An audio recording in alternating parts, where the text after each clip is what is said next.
दुख है कि शबनम का बोझ न बर्दाश्त कर सके।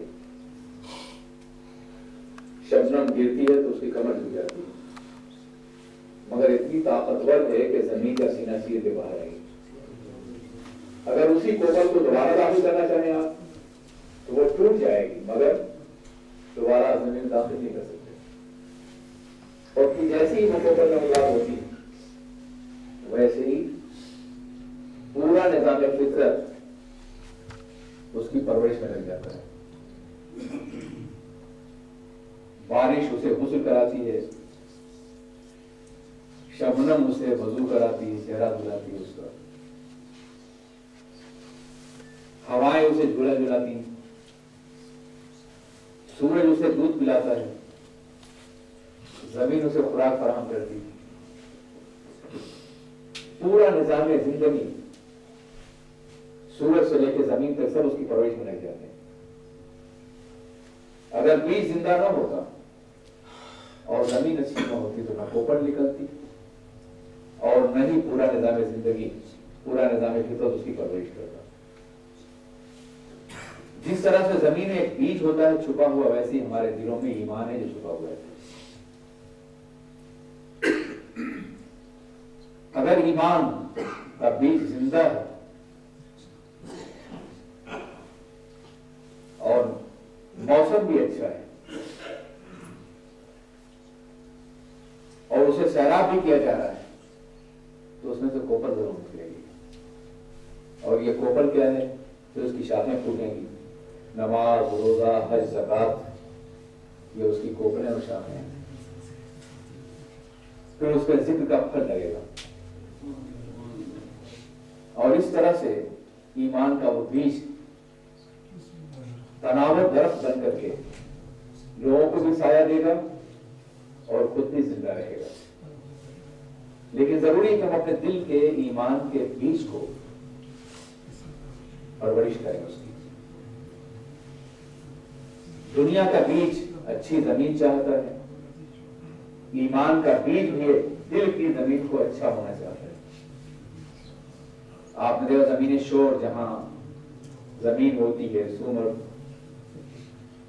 और उसको में सेम वाला जहां होते हैं वहां से पौधा नहीं निकलता, बीज सड़ जाते हैं।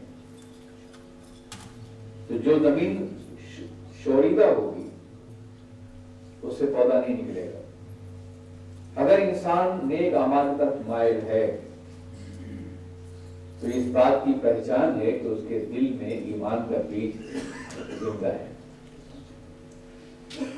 और अगर नेक अमाल की तरफ माइल नहीं है तो दो वजह हो सकती है। एक तो ये कि ईमान का बीज जिंदा ही ना हो, और एक वजह ये हो सकती है कि मुनासिब मौसम न मिले उसे।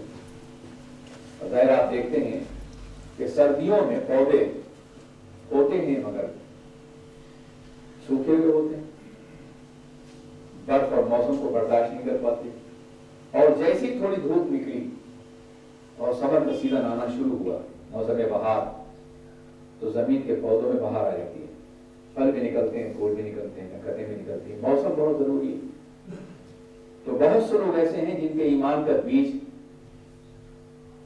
जिंदा है मगर मौसम मुनासिब नहीं, उन्हें जिक्र का, इबादत का मौसम नहीं मिला है।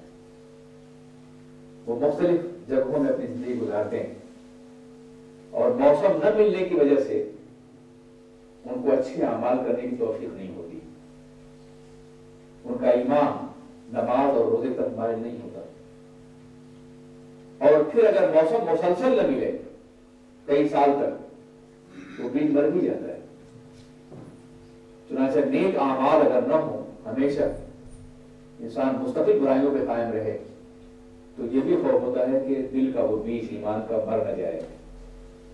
इसलिए अल्लाह तबारक तआला ने मुख्तलिफ तरीकों से और सरवरे कायनात मोहम्मद रसूलुल्लाह सल्लल्लाहु अलैहि वसल्लम मुख्तलिफ हवालों से हमारे ईमान के बीज को जिंदा रखने की तरकीब अता फरमाई। मैंने कुछ अहादीस नोट की हैं, आप समाअत फरमा लें। कुछ कुरान पाक की आयत मुबारक है और इंशाअल्लाह हर जिक्र से पहले जिक्र के बारे में कुछ आयत मुबारक जो सैकड़ों तादाद में ذکر کرنے والوں کی فضیلتیں بھی ہیں، نہ کرنے والوں کے نقصانات بھی ہیں۔ یعنی آپ اندازہ فرمائیے کہ یہ اتنی اہم ہے ذکر کی محفل کہ قرآن پاک کی سینکڑوں آیات مبارکہ میں، جو آپ دیکھیں گے انشاءاللہ دھیرے دھیرے، اچھا ہے بچے ریکارڈ بھی کر رہے ہیں، ایک دستاویز تیار ہو جائے گی کہ آپ دیکھیں گے انشاءاللہ کہ سینکڑوں آیات مبارکہ میں اللہ تعالیٰ نے ذکر کا حکم دیا ہے، ذکر کرنے والوں کے مراتب بیان کیے ہیں رب العزت نے، اور ذکر کرنے والوں کے نقصانات بیان کیے ہیں، اور اسی طرح سینکڑوں احادیث مبارکہ بھی ہیں جس میں ذکر کی فضیلتوں کا تذکرہ کیا گیا ہے۔ ایک طبقہ ایسا پیدا ہو گیا ہے بدقسمتی سے جو ان سینکڑوں آیات اور سینکڑوں حدیثوں کی پرواہ نہیں کرتا، غفلت سے نہیں بلکہ وہ ذکر کا مخالف ہے۔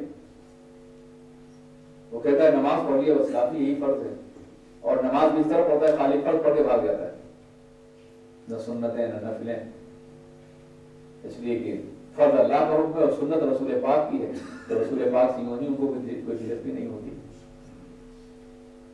اس لیے سنتیں چھوڑ دیتے ہیں وہ۔ آپ نے آئے دن دیکھا ہوگا ایک طبقہ پیدا ہو گیا، جبکہ سنتوں کی مختلف حیثیتیں، سنت موقدہ چھوڑنے والا حرام کا ارتکاب کرتا ہے، مکروہ تحریمی کا، سنت غیر موقدہ مسلسل چھوڑنے والا